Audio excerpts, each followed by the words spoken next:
नमस्कार। इन विशेष समाचारों में आप सभी का बहुत स्वागत है। मैं हूं जया सिन्हा, मेरे साथ हैं दीपाली। आइए शुरुआत करते हैं इस वक्त की सुर्खियों के साथ। प्रधानमंत्री नरेंद्र मोदी और जर्मन चांसलर फ्रेडरिक मर्ज की मुलाकात आज। अहमदाबाद में होने वाली इस मुलाकात के दौरान कई अहम मुद्दों पर होगी चर्चा। जर्मन चांसलर की यह पहली आधिकारिक भारत यात्रा है।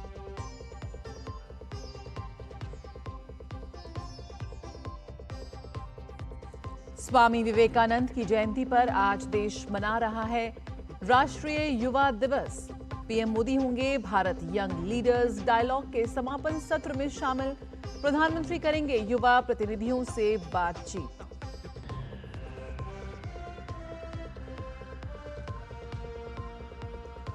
चुनाव आयोग का बड़ा फैसला, उत्तर बंगाल के चाय श्रमिकों को मिली राहत।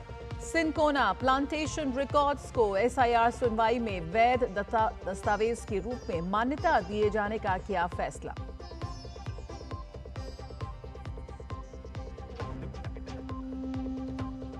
ईरान में विरोध प्रदर्शन तेज, मानवाधिकार समूह का दावा अब तक 500 से ज्यादा लोगों की हो चुकी है मौत। डोनाल्ड ट्रंप ने दी अमेरिकी दखल की धमकी, इजरायल भी हाई अलर्ट पर।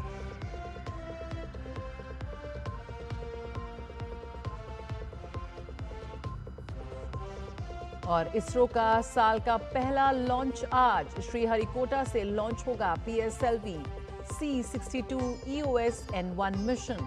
इसरो का है ये 9वां डेडिकेटेड कमर्शियल मिशन।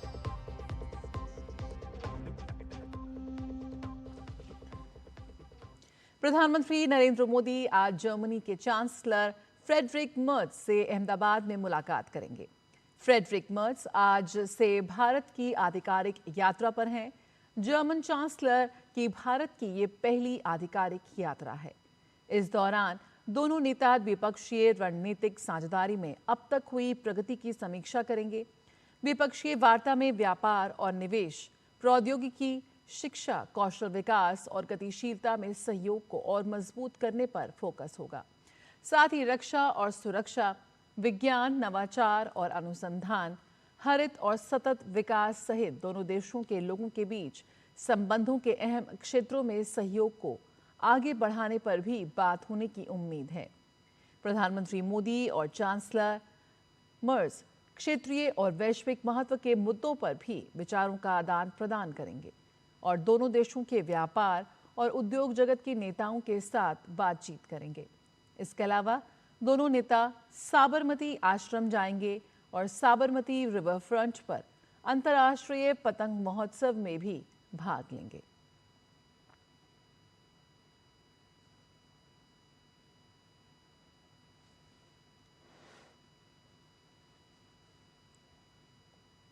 प्रधानमंत्री मोदी राष्ट्रीय युवा दिवस के अवसर पर आज विकसित भारत यंग लीडर्स डायलॉग के समापन सत्र में शामिल होंगे। इस मौके पर प्रधानमंत्री देश भर के लगभग 3000 युवाओं के साथ साथ अंतर्राष्ट्रीय प्रवासी समुदाय का प्रतिनिधित्व करने वाले युवा प्रतिनिधियों से बातचीत करेंगे। चुने हुए प्रतिभागी 10 अलग अलग विषयों पर प्रधानमंत्री के सामने अपनी अंतिम प्रस्तुतियां देंगे। कार्यक्रम के दौरान पीएम नरेंद्र मोदी विकसित भारत यंग लीडर्स डायलॉग 2026 से संबंधित निबंध संकलन भी जारी करेंगे। इस संकलन में युवा प्रतिभागियों द्वारा भारत के विकास संबंधी प्राथमिकताओं और राष्ट्र निर्माण के दीर्घकालिक लक्ष्यों पर लिखे गए चुने हुए निबंध शामिल होंगे।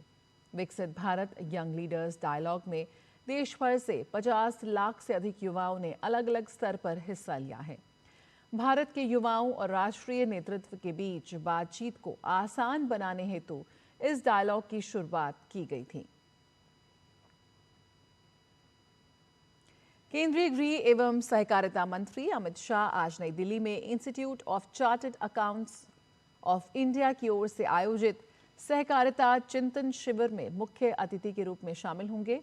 ये कार्यक्रम सहकारिता क्षेत्र को मजबूत करने, वित्तीय पारदर्शिता, सुशासन और पेशेवर दक्षता पर विचार विमर्श के उद्देश्य से आयोजित किया जा रहा है। शिविर में सहकारिता से जुड़े विशेषज्ञ, चार्टर्ड अकाउंटेंट्स और विभिन्न संस्थानों के प्रतिनिधि भाग लेंगे।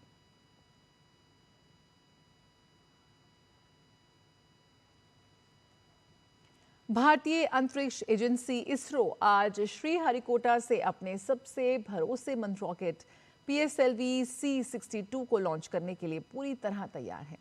ये इसरो की कमर्शियल यूनिट का 9वां बड़ा मिशन है, जिसका मुख्य काम धरती पर पैनी नजर रखने वाले EOS N1 सैटेलाइट को उसकी कक्षा में पहुंचाना है।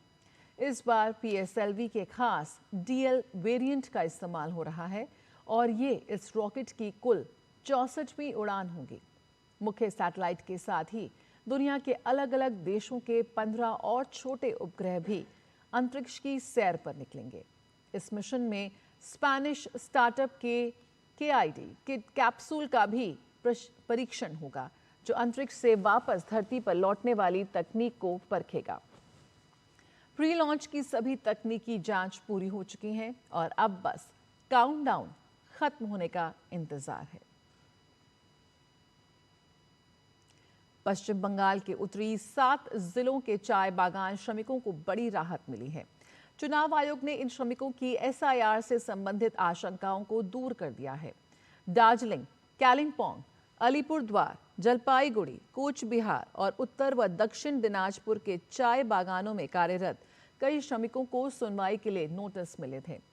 रविवार को आयोग ने स्पष्ट कर दिया कि इन 7 जिलों के चाय बागानों में कार्यरत श्रमिकों के लिए सिनकोना प्लांटेशन रिकॉर्ड्स को SIR सुनवाई में वैध दस्तावेज के रूप में मान्यता दी जाएगी।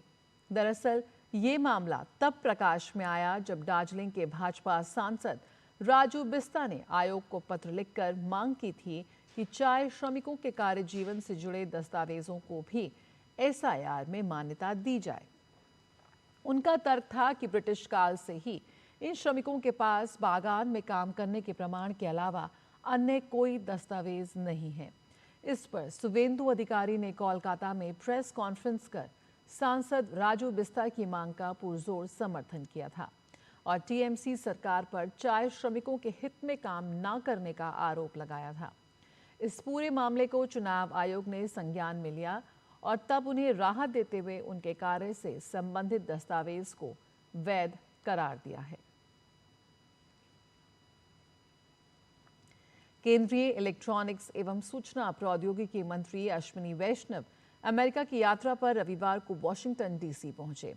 वे आज वहां आयोजित होने वाली महत्वपूर्ण खनिज मंत्री स्तरीय बैठक में हिस्सा लेंगे। ये बैठक ऐसे समय हो रही है जब वैश्विक स्तर पर महत्वपूर्ण खनिजों की आपूर्ति श्रृंखला को सुरक्षित और मजबूत बनाने पर जोर दिया जा रहा है। बैठक में इलेक्ट्रिक वाहन, नवीकरणीय ऊर्जा, सेमीकंडक्टर और रक्षा क्षेत्र के लिए आवश्यक क्रिटिकल मिनरल्स की उपलब्धता और आपूर्ति सुरक्षा पर चर्चा होगी। भारत की ओर से विकसित भारत के लक्ष्य को ध्यान में रखते हुए भरोसेमंद और विविध आपूर्ति श्रृंखलाओं की जरूरत पर जोर दिया जाएगा। ये दौरा भारत की दीर्घकालिक औद्योगिक और ऊर्जा रणनीति के लिहाज से अहम माना जा रहा है। भारत सरकार लोगों के व्यक्तिगत डेटा सुरक्षा के लिए लगातार काम कर रही है। मोबाइल सुरक्षा के लिए एक उपयुक्त और मजबूत नियामक ढांचा विकसित करने के लिए सरकार की तरफ से प्रक्रिया जारी है। ये परामर्श सुरक्षा और सुरक्षा मानकों पर उद्योग के साथ मंत्रालय के नियमित और चल रहे जुड़ाव का हिस्सा है। सरकार उद्योग के हितधारकों के साथ मिलकर काम करने और उनकी चिंताओं को रचनात्मक तरीके से दूर करने के लिए प्रतिबद्ध है। साथ ही सूचना तकनीकी मंत्रालय स्मार्टफोन निर्माताओं द्वारा अपनाई गई तकनीकी चुनौतियों और इंटरनेशनल सर्वोत्तम प्रथाओं को बेहतर ढंग से समझने के लिए उद्योग के प्रतिनिधियों के साथ भी जुड़ रहा है। सरकार का कहना है कि उद्योग की किसी भी वैलिड चिंता की देश और उद्योग के सर्वोत्तम हित में जांच की जाएगी। राष्ट्रीय राजधानी दिल्ली समेत समूचे उत्तर भारत में कड़ाके की ठंड पड़ रही है। मौसम विभाग के मुताबिक आज और 13 जनवरी को दिल्ली, राजस्थान, पंजाब, हरियाणा, हिमाचल प्रदेश और उत्तराखंड में शीतलहर की स्थिति बनी रहने की संभावना है। दिल्ली में ठंड के चलते लोग शेल्टर हाउस में शरण ले रहे हैं। IMD के अनुसार 14 जनवरी तक शीतलहर जारी रहने की संभावना है। इसके अलावा 16 जनवरी को बिहार के कुछ हिस्सों में भी शीतलहर की स्थिति बने रहने की संभावना जताई गई है। मौसम विभाग ने लोगों से ठंड से बचाव के लिए सतर्क रहने की अपील की है। ईरान में कई दिनों से जारी विरोध प्रदर्शन थमने का नाम नहीं ले रहे, तो वहीं मौतों का आंकड़ा भी बढ़ता जा रहा है। एक मानवाधिकार समूह ने रविवार को कहा कि ईरान में जारी इस संघर्ष में अब तक 500 से ज्यादा लोगों की मौत हो चुकी है। मृतकों में 490 प्रदर्शनकारी और 48 सुरक्षाकर्मी शामिल हैं। वहीं इन प्रदर्शनों में लगभग 10,600 से ज्यादा लोगों को गिरफ्तार किया गया है। आधिकारिक सूत्रों के अनुसार सरकार ने शहीद सुरक्षाकर्मियों के सम्मान में 3 दिन के राष्ट्रीय शोक का ऐलान भी किया है। वहीं दूसरी ओर ईरानी सरकार किसी दबाव में झुकने को तैयार नहीं। तेहरान ने धमकी दी है कि अगर राष्ट्रपति डोनाल्ड ट्रंप प्रदर्शनकारियों के समर्थन में दखल देने की अपनी धमकी को पूरा करते हैं तो वह अमेरिकी सैन्य ठिकानों को निशाना बनाएगा। आपको बता दें कि बढ़ती महंगाई और आर्थिक संकट से नाराज ईरान की जनता ने 28 दिसंबर 2025 से ये विरोध प्रदर्शन शुरू किए।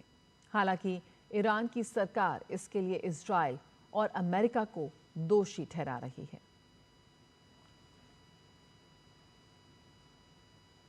खेल जगत का रुख करते हैं। भारत ने वनडे सीरीज के पहले मैच में न्यूजीलैंड को 4 विकेट से हरा दिया है।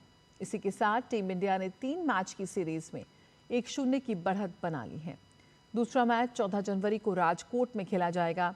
वडोदरा के कोटाम्बी स्टेडियम में रविवार को भारत ने टॉस जीतकर गेंदबाजी चुनी।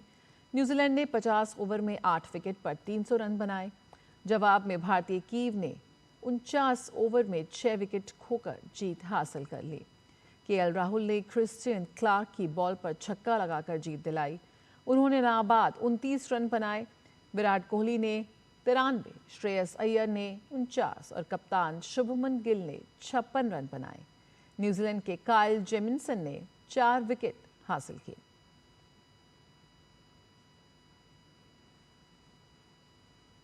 इन विशेष समाचारों में फिलहाल इतना ही। मुझे और दीपाली को दीजिए इजाजत। नमस्कार।